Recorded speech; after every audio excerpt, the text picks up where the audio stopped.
On today's DNVR Broncos show, we're talking about if expectations need to change for the Broncos and for Bo Nix. What about for the defense after we've seen 1 week, or is it too early to change our predictions and expectations? Plus, we're getting the inside scoop from Broncos coach Todd Davis. How did this game unfold? What went wrong? What went right? And how concerned should we be? We're diving into the film and everything starting now.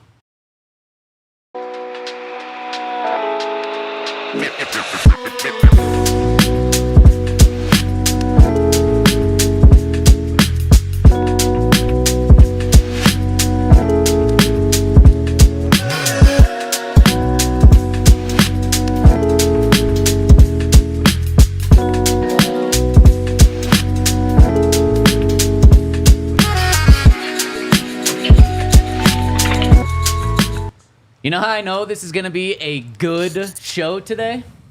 How, Zach? We all got the dress code. We're all going dark shorts, light tops. We're in sync, baby.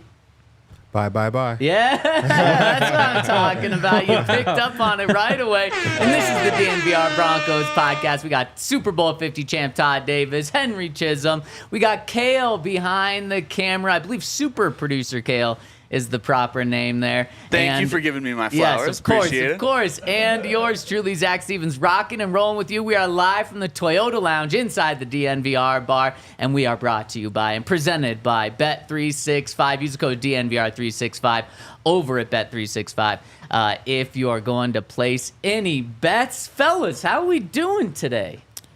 Good. I went with the Celsius that has the little bit of green tea in there. Healthy, right? You would think, yeah. That's all I've really got. I doubt those are healthy for you. They work really well, but they can't be healthy. See, my thing is they're not very big. Like I wish that they were like the same amount of things in it, but it was like twice the size, so I could kind of drink it all morning. Because otherwise, like I started in the car, and now I only have about this much left, and it's nice to kind of have something to like sip on during the show. Yeah. But it's like small but powerful. You know what I'm saying? You don't need like a whole bunch to get you going. It's just enough. I would prefer big but powerful, honestly, when it comes to these. But when it comes to these, well, all right. Is that how you like your what it offensive is. linemen, or what are you explaining here, Henry? well, on the field, if we're football players, yeah, big, powerful, always better on the field. Yes. Wow. And Todd, you're going with water?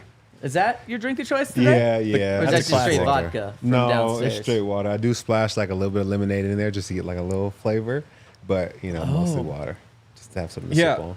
So during the game, I saw you had a lemonade, and I was like, oh, that looked good. So I went and got a lemonade. Mine was just like a plain lemonade, though, whereas yours might have been a little bit more fun than my lemonade. Yeah. Which was kind of where I screwed up. Did you put vodka in your lemonade? No, my drink What is- is a fun lemonade? My like drink that I like to have 24/7. I either do like tequila straight or I do tequila lemonades. 24/7? Not 24/7, but just like, Vacation that's my drink. You know what I'm saying? If I'm Yeah. like enjoying something, I'll do like tequila with like a splash of lemonade, just like a little splash. Yeah. It's like perfect. It's like a super light marg. Hey, I guess you could say yeah. Which No makes salt or sense. Like anything, I love margaritas, but I just feel unless I'm at a Mexican restaurant, like I can't order that. Obviously, like it's not something that I as me can do. You don't do like the big jugs with the 7 straws. And no, exactly. But I think like the lemonade with tequila, I think I'm gonna try that. Yeah, because most of the margarita is like sugar and like a whole bunch of extra stuff. Exactly. You just want like a little taste of lemonade on top of the tequila, you know? Man, if there's a marg on a menu, I'm pretty much getting that every single time. Yeah. It's just straightforward, easy. It's so good. You do the regular marg or you do the skinny marg? Oh man, spicy marg. Spicy yeah. marg. What is yeah. the skinny marg? Skinny marg just has like less sugar. It's supposed Yeah. to be like Okay. more straightforward. Makes sense. Typically, it's like agave is the sweetener instead wow. of like a mix. Okay. Yeah, I love a margarita. but you're afraid to order it. Well, it's just like at a Mexican restaurant, I'll buy in. It's just if I'm sitting down there at the DNVR bar watching sports, like it just feels like I can't be ordering a margarita to watch a football game. You know, like I feel like I should get. Yeah, I drink a no. lot of At the Coors bar, Lights, you honestly. can't order a margarita. I Yeah. don't think you can. But that's no, you what- got to order like a shot or a beer or something. Exactly. But I do think the lemonade with tequila, because we always get like tequila sodas. Yep. I think Allie and Ryan kind of started that, but that's like, it does the trick and it's not terrible for you. I don't know if Allie and Ryan started tequila sodas. I think that's been around for a little bit longer before them. I think they came up with it. Wow, they're geniuses. Yeah. Agreed. I think it might be time for football. So speaking of football and speaking of big, powerful men on the field, before we dive into our big conversation today, Henry's favorite big and powerful man on the field, Quinn Meinerz, spoke to the media after the show yesterday, and he had an answer that was very, very interesting. And we don't have the audio for you, but essentially he was asked, what can the offensive line do better in the running game? And I kid you not, he stumbled over his words. He paused 2 different times for literally 5 seconds. And essentially his answer was, it's a good question. I think we can clean up on technique, but I think he was scrambling for answers on what they could do better. And so in my mind, I kind of took that as like, does he not want to throw the running backs under the bus here? Does he think the offensive line actually did like an okay job in the running game and it was other people? And so as a captain and a leader and a good teammate, he didn't want to throw other people under the bus. And that's why he was like all over the place with his answer. After kind of looking at the film and having a couple of days to process, am I onto something maybe? I think there was 1 or 2 times that I saw a running back miss the hole. Besides that, I don't think there were just, wide open running lanes that guys were missing. So I think that, it could be both on the running backs and the O-line, because sometimes running backs have to set up defenders to help O-linemen make their blocks a little bit better. And then there's times where just, one-on-one block, offensive lineman has to move his guy out the way. So I think both can get better to help this Broncos running game. Yeah, I think so too. The offensive line wasn't perfect. Jaleel had 27 rushing yards. By Pro Football Focus's count, guess how many of those yards came after contact? 24. 1. 29. 27 yards rushing, 29 after contact. Because he just got touched in the backfield so many times. Yikes. So that's not a great stat. And also, Pro Football Focus, you can't trust him too much. They also said Zach Allen was the Broncos' worst defender on Sunday. That's insane, right? He was his Iron Man? He was the Iron Man? Because he was out there, Man. What, all but 2 plays? Yes, all but 2 plays. The most in his career, I believe. Also, so he was out there 97% of the time. The only defensive line with more this week was Max Crosby. It was 100%. It's kind of crazy. Wow. But with that, we're getting sidetracked. Yeah, the offensive line, it certainly could have been better. There were a lot of times where it just felt like like Todd said, they weren't moving their guys. If anything, they were kind of getting collapsed a little bit, and all of a sudden the lanes aren't, you don't just get to like shoot through there and there's a whole bunch of space. I also did think that there were some missed holes. I thought there was one screen in particular to Javonte where they throw the ball to him. There's 2 defenders out there. You've got your 2 linemen. Instead of running inside, which would set up those blocks and give him a one-on-one with a linebacker, he tries to go outside, doesn't set up the blocks, and it's no gain. And so I think that there were a few examples of that. I think there are examples of some missed blocks. I thought in general the zone running wasn't as good. When they were running like the powers, like all those gap-based runs, it worked a lot better. Interesting. So maybe I misread Quinn entirely. Maybe he was like, man, we messed up so much. I need to think of the words to describe that, and then just fell on technique. I know Sean, I think, pointed to one of Audric Estime's runs, the one that he didn't hurdle and fumble on, where he said Audric just missed a hole right there. But I think you guys are mostly right. Like, it wasn't all the running back's fault. It was just a combination of, man, the times that the offensive line did block right, sometimes the running back didn't read the hole, and then a lot of times the running backs had to make plays to even get back to the line of scrimmage. So that's got to change here. And before we move on, a big question is, how good is Seattle's defense? Are they a really good defense that the Broncos just happened to go up against week 1 in Seattle with a rookie quarterback? So it was like kind of a wrong combination, a perfect storm in the wrong way? Or is this an average defense and that kind of draws more room for concern? It's tough. It's hard to like really decide week 1. You know that they had a pretty good secondary coming into the game. You know that up front they had some pieces as well. But they did get, one of the best defensive coordinators in the game right now as their head coach. Yeah. So that should lean more towards them being actually a good defense and not just having a fluke game against the Broncos. And in my opinion, the way the linebackers are flying around, number 0 and 17 for the Seahawks, I would say that they are actually a pretty good defense. Those guys made tackles. They were making things happen. The safety, number 20, is an all-pro player, and he continued to show why he is a really, really good safety in the NFL. So I would lean more towards they are actually probably going to be a good defense this year than just having like a good game. Yeah, I think I lean that way too. They were just playing so fast, and they were coming downhill. You wonder what it looks like if a team's testing them more deep. The big thing to me, though, was that they were able to just get free rushers on basically every third down. The Broncos were not figuring out who's coming and who's going. Like, I think it was like 5 times that I marked, like, they got the protection wrong and somebody's free and Bo has to get rid of the ball quickly or has to step up or run away or whatever it may be.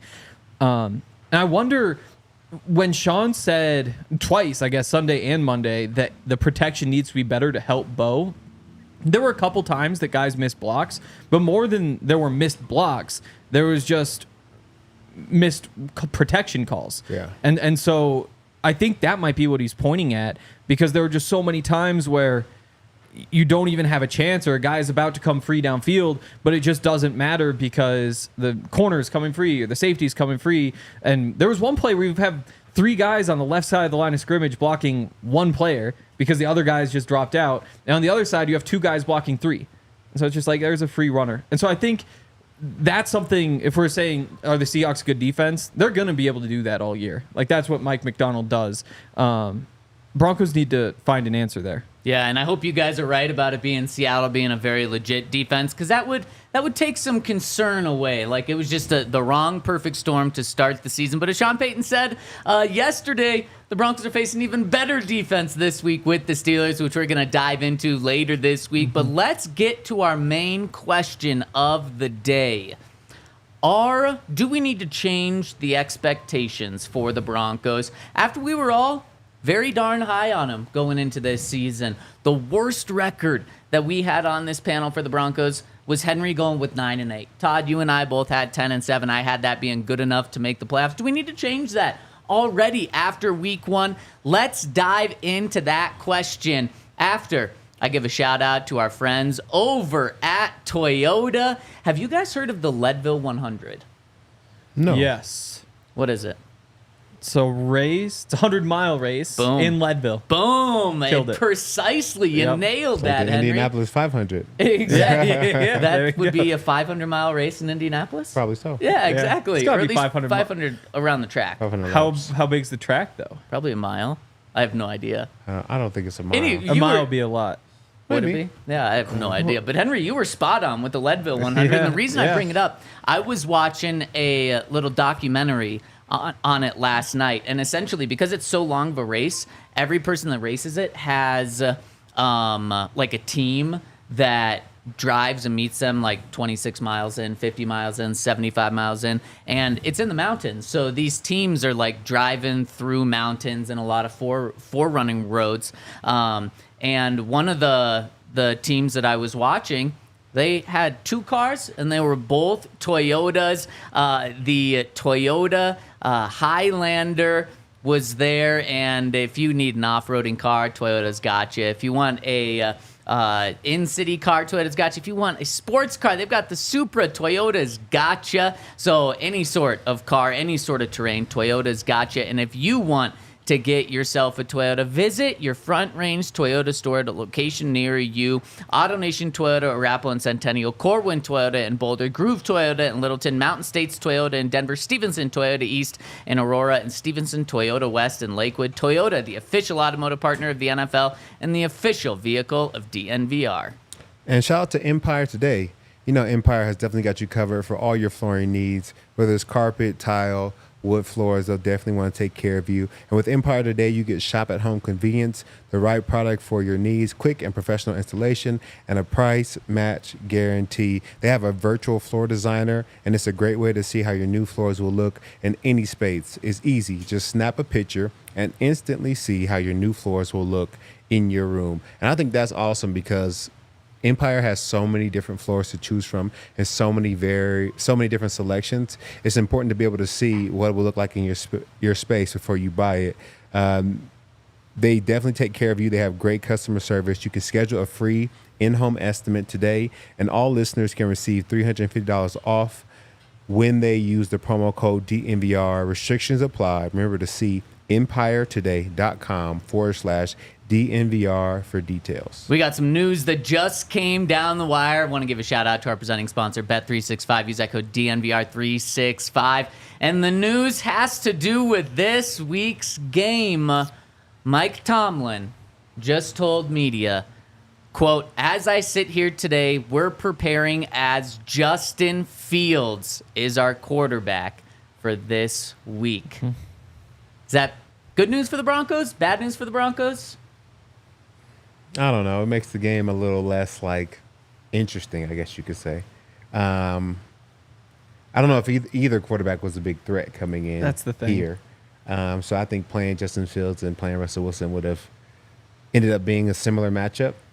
But I'm not as hyped. Maybe it's an easier win for the Broncos. I still think Russell Wilson at this point is a little bit better than Justin Fields. Definitely. So maybe it's an easier road to a victory for the Broncos. The big thing to me is assuming nothing changes, you're not going to lose to Russell Wilson, which is great. Because I don't even think you get that many points for beating Russell Wilson. I don't think if Sean goes and wins this game, there will be a little bit of hype, but it's more of a neutral if you win, but if you lose to him, then everybody's going to make fun of you.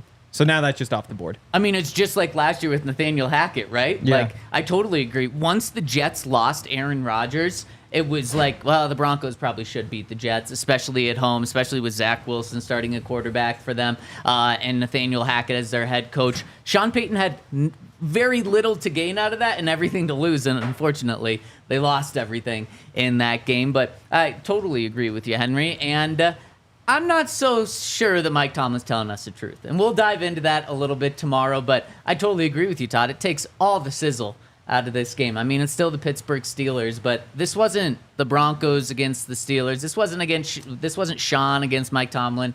This was Sean Payton and Bo Nix against Russell Wilson is what this game was supposed to be set up as. So maybe it's good that the networks took it off or didn't put it as the national primetime game.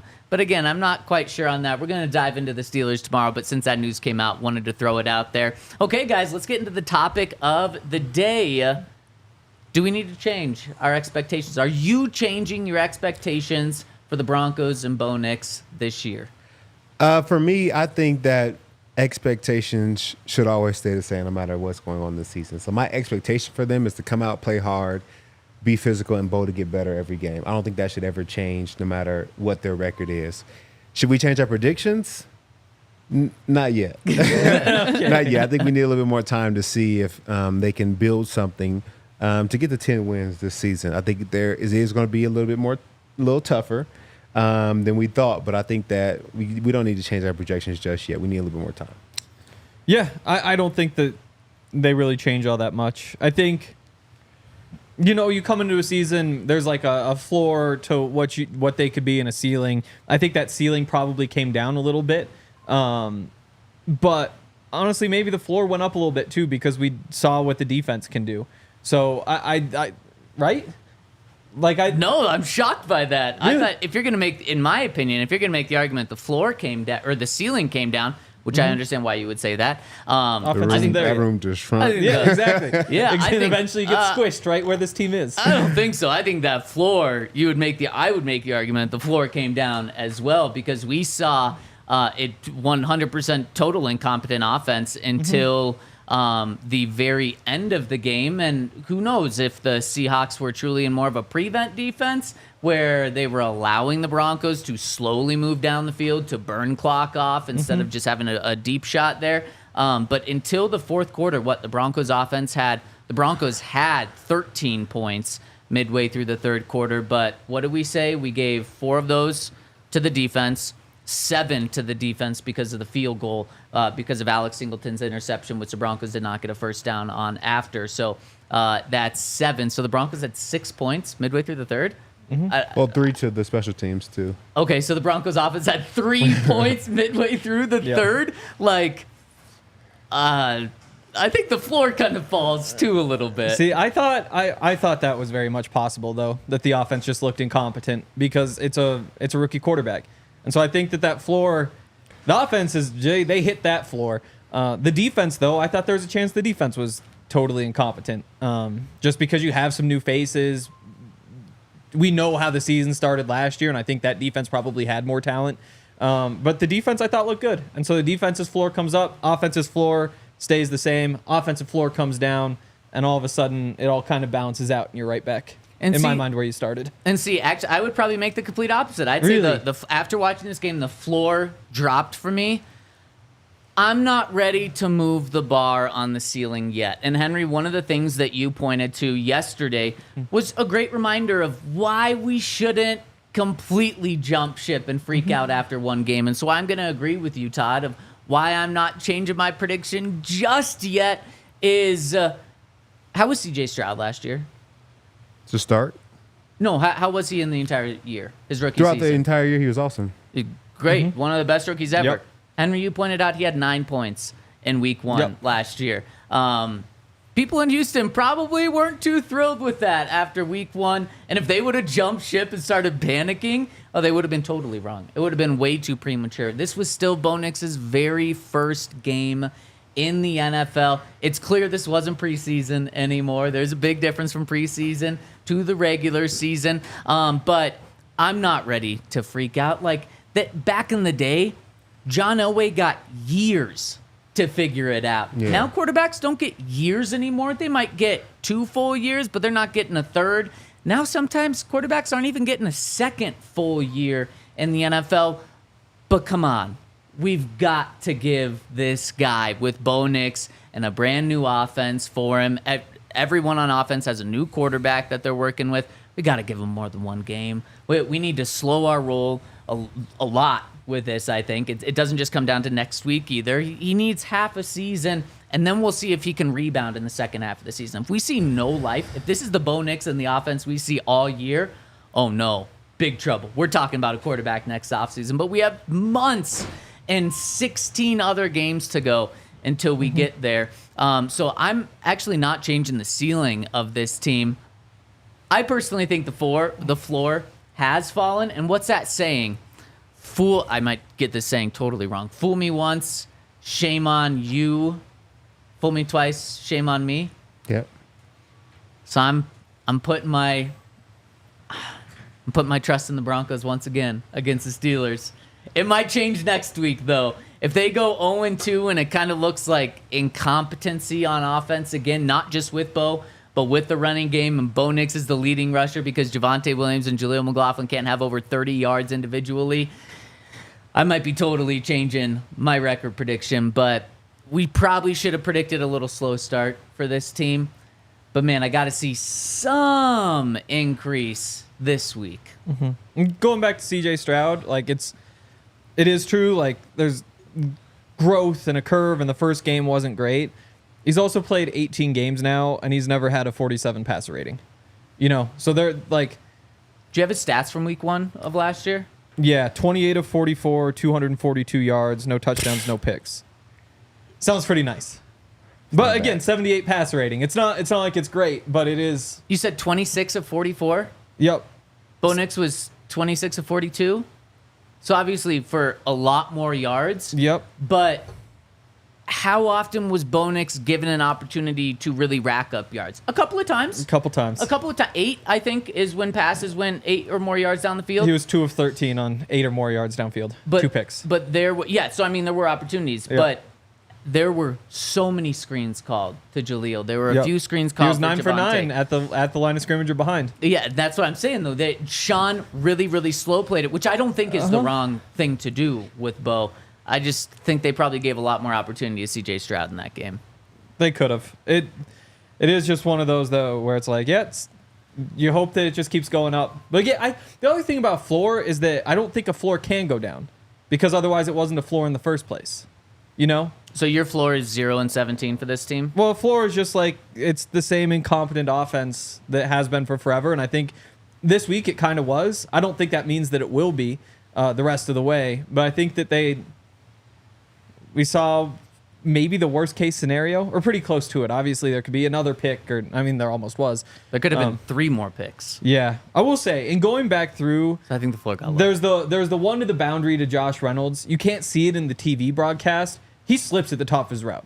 So that one, you get to give him a little bit of a pass for.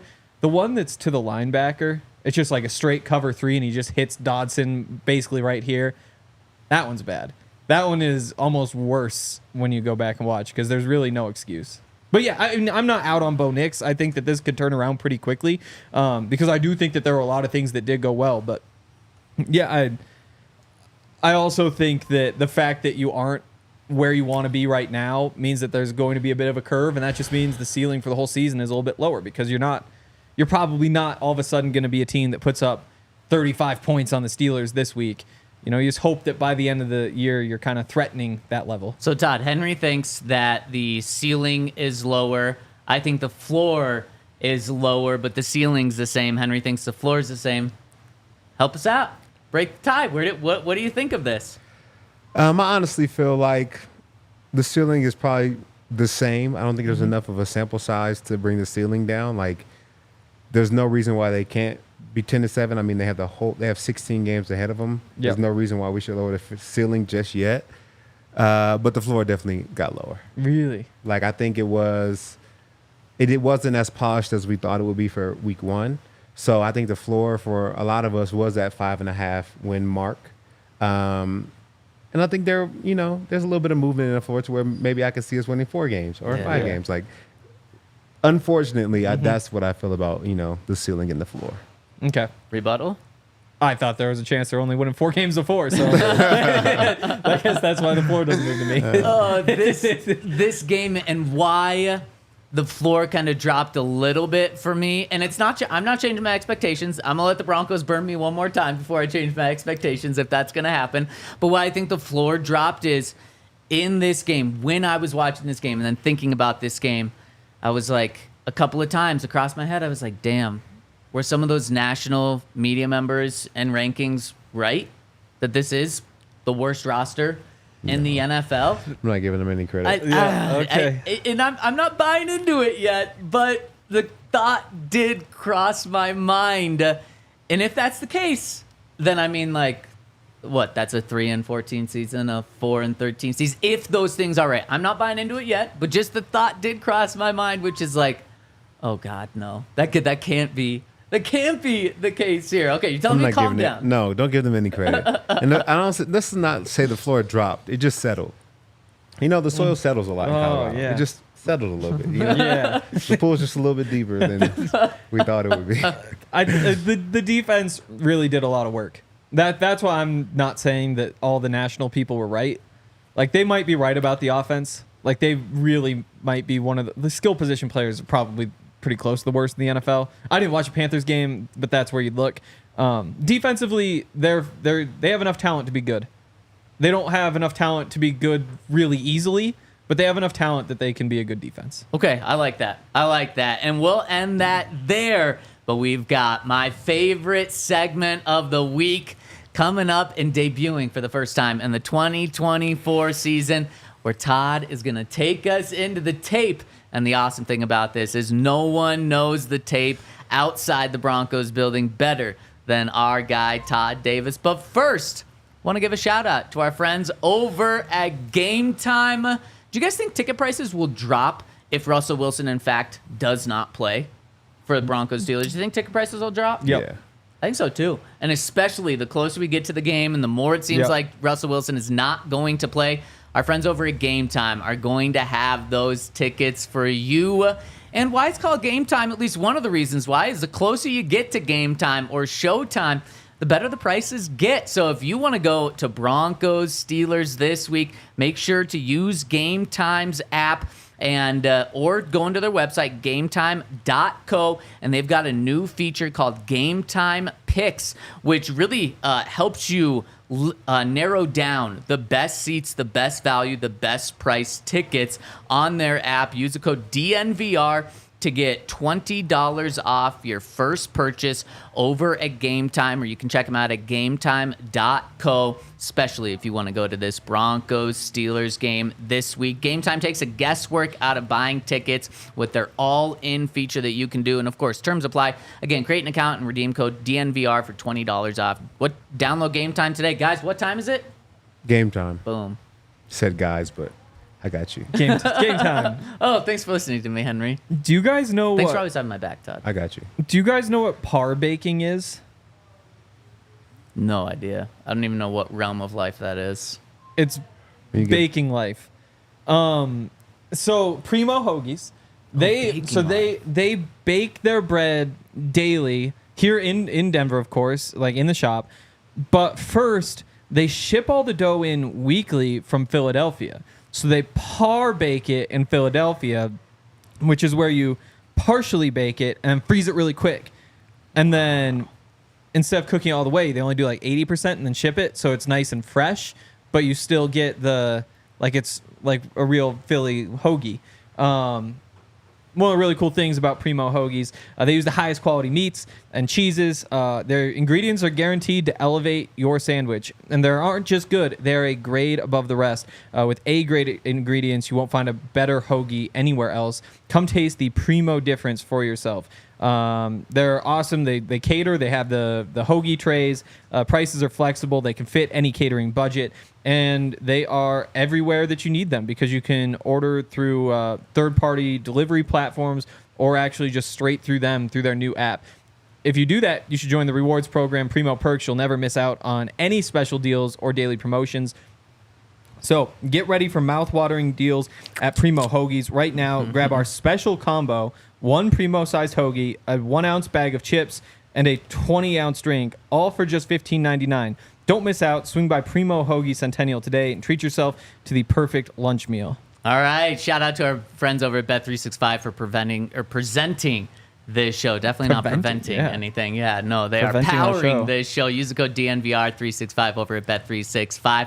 All right. Let's jump into it. The inside scoop with our inside linebacker and maybe even more importantly for this, Broncos coach. Broncos coach in the training camp this year, Todd Davis, where after every single game, Todd's going to take us into the film to break down why the Broncos won, why they lost, what went wrong, what can they build off of. Todd, the floor is yours. So there's just a few plays here. The all-22 footage took forever to come out.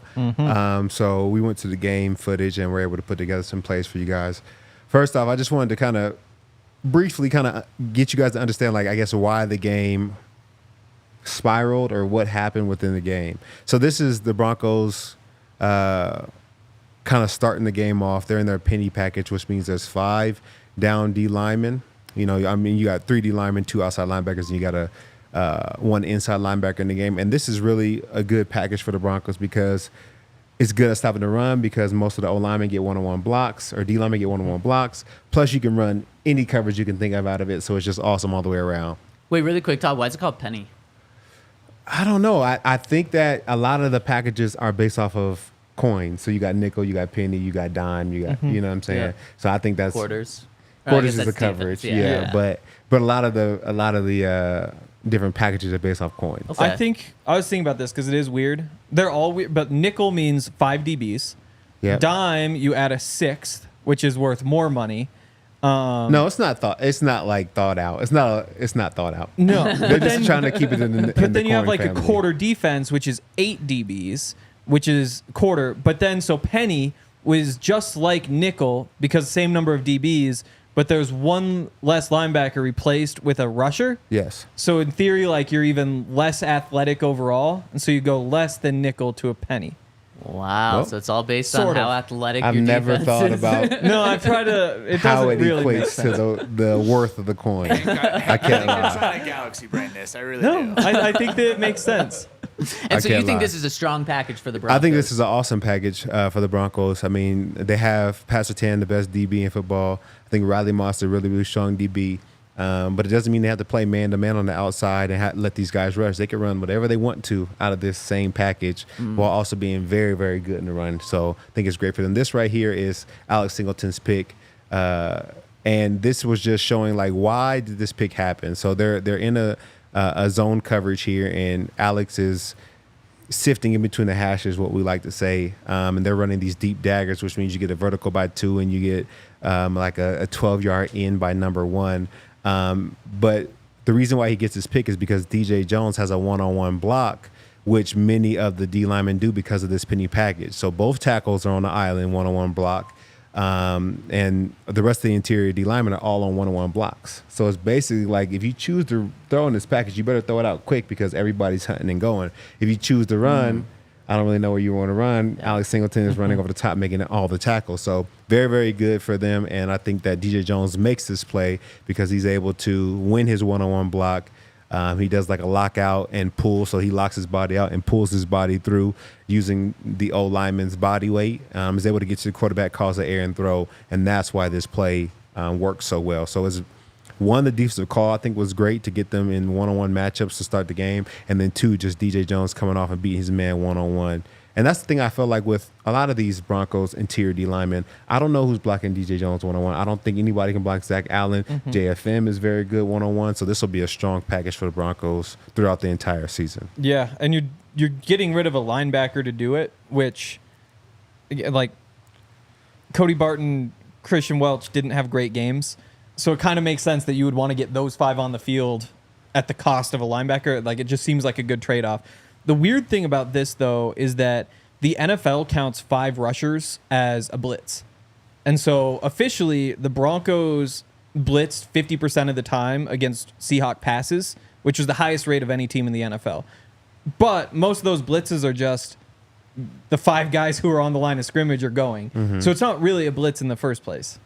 Right. No, it's just guys rushing. Yeah. Yeah. And it's not disguised at all or anything like Exactly. that. And this kind of is that we heard so much this offseason of the attack defense that the Broncos were going to have. And essentially what it boiled down to was everyone at the line of scrimmage is going to be able to purely rush the passer.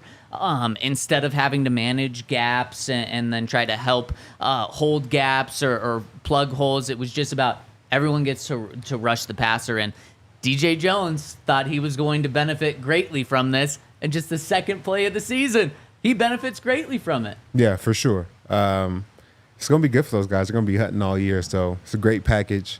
We used Penny a little bit when I paid for Vance, too, and I loved it, so it'll be good for him. Disappointed you have never asked Vance, though. Why Penny? Why the Penny? No. He said, Todd, you get to play more snaps. I said, all right, sounds good. All right, so this is right after the pick. Javonte takes the ball, gets 9 yards on the first play. This is 2nd and 1. And this is something that I feel like will get better over time and feel a little bit less chaotic for the Broncos. So as soon as they break the huddle, you can see Bo Nix is up at the line. And if you go to the next clip, he's talking to everybody on the line of scrimmage. I think he must have said something wrong in the huddle. Like there was a piece of the play that didn't get translated right, or he missed the word, and so he's going down the line communicating to everybody. But because of this, like, time is running down, and then all of a sudden you see Troutman look at the clock, and he sends himself in motion before Bo, and then Bo kind of notices and then sends the next tight end in motion. And I think that will get better over time and make this play feel like a little bit calmer for the Broncos to be able to execute at a high level. And that's like a rookie mistake right there. And just on display on the second play of the offensive game. Yeah, and I mean, it's not a big deal, but I think that because of the situation and you want to get points and everybody's excited to get points, I think being a little bit more calm on the field for the team, I think will end up being a better result for the Broncos. But nevertheless, I thought that, to your point earlier, can you go to the next? That's him talking next. Okay, so nevertheless, they get the ball to Javonte, and he is about to make the perfect cut. It's going to be a touchdown. It's going to be a touchdown. The offensive linemen do what they need to do. There's a huge gap on the right side of the line, and he is going to basically walk into the end zone if he's able to make this cut and keep his feet. But unfortunately, he falls down. So throughout the game, I think this is what was happening on offense. Like, the O-line would do a good job, and unfortunately, the turf monster gets a running back, which happens sometimes. Or, Bo Nix would make the right read. He sees him in zone coverage, gets the ball out, the wide receiver drops the ball. It just felt like that the entire game, and it feels like guys need to be on the same page, but it doesn't feel like, a world away from where they need to be.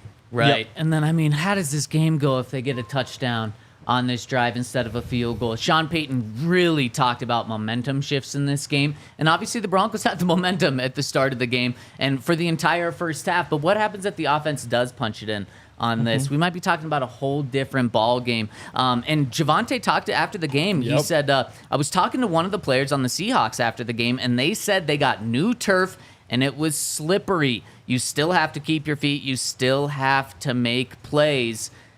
Todd, is this something that the Broncos should have known and maybe they should have had different cleats? Because this wasn't the only time Javonte and Broncos slipped as well. Should they have had deeper cleats for this? Yeah, sometimes you do know, and sometimes they're prepared to, pack an extra set of cleats. But it's usually for, different types of terrain. So, you got long turf, you got short turf, and you got to be able to play, or your cleats got to be able to match and for you to be able to really make moves and stick your routes. So usually they're prepared. But new turf, if it's just turf, I don't think there's anything you do for that. You know? Okay, so it wasn't a coaching mistake then. No. Okay, that's good to know. But people were slipping all game. Yeah. Like their receivers slipping downfield. There's all sorts of that sort of stuff. As you mentioned, it made a Josh big Reynolds. difference. Yeah, it's one of them. Yep. Like that, what was a catch that almost turned into an interception. Yep. Yeah, and the two surfaces are very different. So, our guys practice on grass. We play on grass every single day. So the Seahawks may be a little bit more accustomed to, their training facility is turf. So they're used to cutting on turf and the way that the sand and the beads slide under your feet as opposed to, ground gives a little bit is very different. So then, Todd, leading up to a game, because last week the Broncos practiced outside on grass on Wednesday and Thursday. They went into the field house where it's turf on Friday, but Friday is the least practice of practices that they have.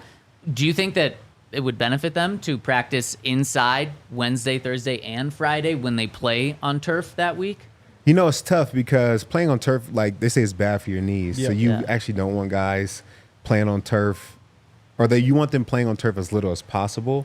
So I think it's just as simple as hey guys, we're playing on turf this week. Make sure you keep your feet underneath you. You don't have to make drastic jump cuts this game. Just make nice swift cuts to be able to get in and out of the turf. Makes sense. All right, so this is the next play. Oh, this is the defense. I think this is what changed the first half to the second half. So once again, they're in their penny package. They get a slot formation, and this is when I feel like the Broncos are at their best. Go to the next screen. This is just pure disruption. So you got Nick Bonito and Zach Allen hitting the running back. I think that's almost 5 yards deep, and that's just them getting off the ball, getting hands on their assignment, and then just out physicaling this Seahawks offensive line. I feel like this is what we did the entire first half of the game. And if you look at the film in the second half of the game, it felt more lateral as far as their get-offs and them attacking. You didn't feel like they were attacking the field. But this was a great job by them getting off. And then Riley Moss ends up making this tackle on the outside. But I felt like everybody was playing downhill. Everybody was attacking. And I felt like this is what the Broncos are when they're at their best. Attacking. We heard it all offseason. Apparently that was their strength in the first half. And I wonder if something with attacking is something that Malcolm Roach told us yesterday after we did our show. He said one of the things that changed in the second half was the defense just lost their intensity. And I could see intensity and attacking kind of going hand in hand. Yeah, for sure. For sure. I think that's part of the defense's DNA. Has to be. Yep. Has to be. I hope it is, because that first half was great. Yeah. Yeah. All right, this is another clip just kind of showing how the game went, or, when Bo Nix did something good, the wide receivers didn't. When the wide receivers were open, Bo Nix necessarily didn't find them. So, Javonte started out in empty, And so it's being able to tell whether it's man or zone. So Javonte motions back in, nobody comes back with him. Okay, now we know we have zone, and Bo Nix is, he obviously knows. Okay, we got a wide receiver versus the linebacker at number 3. I'm going right there with the ball, quick and in a hurry. So he makes the perfect read. The wide receiver beats the linebacker right off the ball. It's not even a question of if he's open, and the wide receiver drops the ball. I mean, there's nothing Bo Nix can do about that. I think he made the right read. It was the right play. It was the right call at the time. I mean, this is 3rd and 4. This is one of the 3 and outs we have in the ball game. If we catch this ball, the drive continues, and who knows how the entire game goes. It's really, really good. And man, it just felt like no one could get on the same page. Like when Bo had a good play, the receivers or the offensive line dropped the ball, literally and figuratively. When the protection was good, Bo had an errant pass. And it just felt like things weren't clicking. And it's hard to imagine that keeps up for 17 games. Yeah. No, I definitely don't think it will. And that's why I'm showing some of these clips is that this is like correctable stuff. Yeah. Right. It's not going to be like this the entire year, and I think it can be fixed. This one in particular, so you would think this is like a common concept. You have like the little fade from the number 2, and you have the receiver coming in behind him. When you're playing against zone coverage, typically you sit as that receiver. When you play against man, typically you keep running. It looked like Lil Jordan slowed down a little bit out of his break. And again, like Bo hit him right there, so maybe that's just the way it's called. Like there was no miscommunication, but felt like if he just didn't slow down, he could have given himself a little more separation. At the same time, you still should just catch it though. Yeah, but it's a zone defense, so you don't want zone? to. Yeah, it is zone.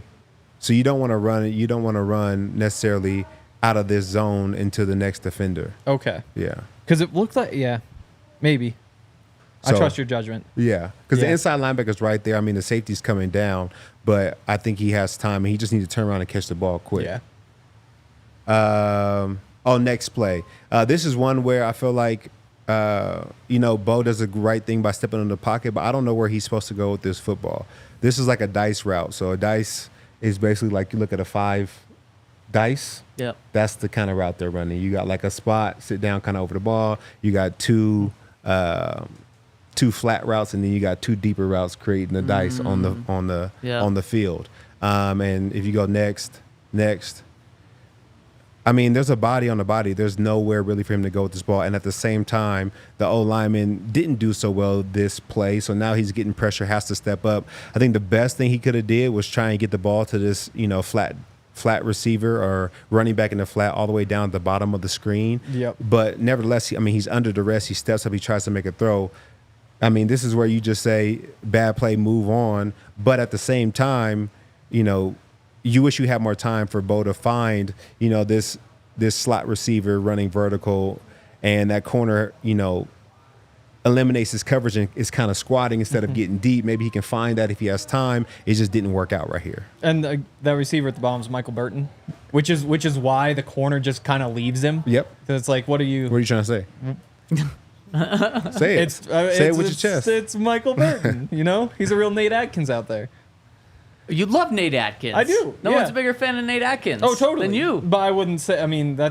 He's not Cortland Sutton down there. If it's Cortland Sutton, you throw the ball to him. Hey, Mike Burton had more catches than Marvin Mims in this game, so. Yeah, that's true. Yeah, Marvin. That's another one of my big takeaways from this game. It felt like, for example, you watch last night. There's like this deep dig to Brandon Ayuk, and they pan downfield, and you're like, okay, Brandon Ayuk's gonna catch us on the left hash. But then as they go with the ball, you're like, wait, he's already way down there. Like he's already run all the way upfield. He's already run all the way across the field. It's pretty crazy versus this Broncos offense where it feels like it just takes so long for everybody to get into their route because, Josh Reynolds, Cortland Sutton, for all the strengths they have, they aren't especially fast. You put a Marvin Mims in there, and all of a sudden it just won't take as long, you wouldn't think, for some of those deep routes to develop.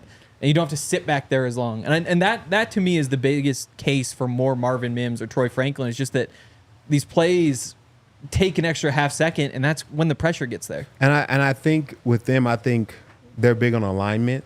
So I know that Brandon Ayuk is fast, but they're also not asking him to run his deep over from the numbers on the other boundary, side. yeah. You know what I'm saying? So I think they're big on alignment. So they have him, 2 yards outside the tackle. So he's in that overspace very quickly, as opposed to the time it takes for anybody to get over there from the other numbers. So I don't know. I think Marvin Mims is our best returner and can help us stretch the field. But as far as like a receiving threat right now, I feel like Cortland Sutton, Josh Reynolds, Vele are probably better receiving threats at this time. I totally agree. Let's continue to dive into that after I give a shout out to our friends over at Premier Members Credit Union. And by now, I mean, pretty much everyone knows that Americans are living to paycheck right now. And if you're one of them, which is pretty much all of us, you got to check out Premier Members Credit Union. They're a financial institution based right here in Colorado. With PMCU, you get local branches, friendly tellers, and the tools you need to save smarter, like a reverse tier money market. It's the account you need to get ahead and stay ahead in this economy. This is an organization that serves the community and the Colorado community in particular, which of course we are all about. Whatever your goals, they can help. PMCU is all about creating a better banking experience for their community, specifically here in Colorado. So why not see what they can do for you? Check them out at becomepremier.com to learn more. That's becomepremier.com to learn more. Betting on the NFL is awesome, and I'm really excited to get to do that again next Sunday. I have a question for you guys. Ooh. The Chargers are playing at the Panthers. What is the spread on that game? What should it be? Yeah. in 6.5. Carolina. In Carolina? That's pretty good. That is pretty good. Oh, man, I think that's spot on. I'll go 7.5. I'll take the other side of the hook. It is 6.5. Oh, Which again feels like you're kind of a sharp. lock for the Chargers. Yep. Yeah. Unfortunately. Let's see. There's some other good one. 49ers at Vikings. 49ers at Vikings. Vikings coming off a big win. Yeah. I mean, 28-6, Yeah. I think it was. But the 49ers are also coming off a big win. I'll go 6.5. 4.5. 6. Dang. 6. Yeah, yeah. Yep. A whole bunch of really good bets over there at Bet365. You guys should check them out. I think I'm not betting on the Broncos this week. I'll say that. I lost too much money on them last week. I'm a little shy. Wonder yesterday when it was still uncertain about the quarterback situation. Obviously, it's still uncertain. I think the Broncos were +3. I'm curious how that's going to change, if it seems like it's more Justin or if it's more Russ later in the week. I agree. There are a bunch of awesome promotions over at Bet365. The next one is going to be Thursday night, because on all Thursday nights, if you make parlay bets totaling $20 or more on Thursday night, the football game, you get bonus bets for every single touchdown that happens in the game. You can download the app, use the code DNVR365 when you sign up, take advantage of that and so many others, like the awesome sign-up offers. One of them being, if you bet $5 or more, you get $200 in bonus bets. You've got to be 21 or older, physically located in Colorado. Please gamble responsibly. If you're somebody you know has a gambling problem and wants help, call or text 1-800-GAMBLER. And shout out to our friends over at Bet365. And Henry, all I can think of when you're saying bonus bets is Bo Nix bets. I think I'm a believer still. Wow. I haven't lost it. Okay, let's dive into it, because Todd, I have seen so many people on Twitter over the last 24 hours saying it's criminal that Marvin Mims only played 12 snaps. How is Troy Franklin inactive? The Broncos have no playmakers on offense. They need those guys on the field. And I don't think it's going to change anytime soon. Do you think I'm right? Yeah, in my opinion, I mean, like, we all want to see the fast guys on the field and the big plays. But just over training camp, like, when did any of those guys make a play that you were like, oh, man, that was amazing? I don't think it's happened yet. I think they both need more time to become, really good wide receivers for this team. So having them on the sidelines doesn't mean they will never be good. I just don't think that they're our best options right now. If they were the best options right now, the coaches would have them on the field. And so I think it's not coaches sabotaging this team and having worse players on the field. It speaks to what we all saw and what the coaches saw all offseason and OTAs, mandatory minicamp, and then also in training camp. Marvin Mims, I don't know if there's anyone higher on Marvin Mims going into this season than me. And he was not a receiver in training camp, just straight up. Like, he was doing it, but he was clearly a backup receiver for this team. And Todd, you said it, being on the other side. You mentioned that he's a returner for this team right now. He's not a receiver. He has not taken that jump that we were all hoping for. I thought it was going to be Cortland Sutton and Marvin Mims as the Broncos 1-2 receiving bunch. It's just not that. So I think the 12 plays, the 17% that he played on offense is probably what we're going to see until Marvin can prove really on the practice field, unless he proves it in one of the 12 plays he gets a game, that he can be a difference maker. And for Troy Franklin, if you were fed up with drops in this game already, there's a reason why Troy's not on the field right now, is because he had more drops than anyone in training camp. So I don't want Broncos fans to be expecting a big change coming up in week 2. Maybe and hopefully it's there in week 9, but I really don't think it's coming this week. No, I think, we just got to be patient as a fan base. I think everybody needs time. Bo needs time. Troy needs time. Marvin Mims needs time.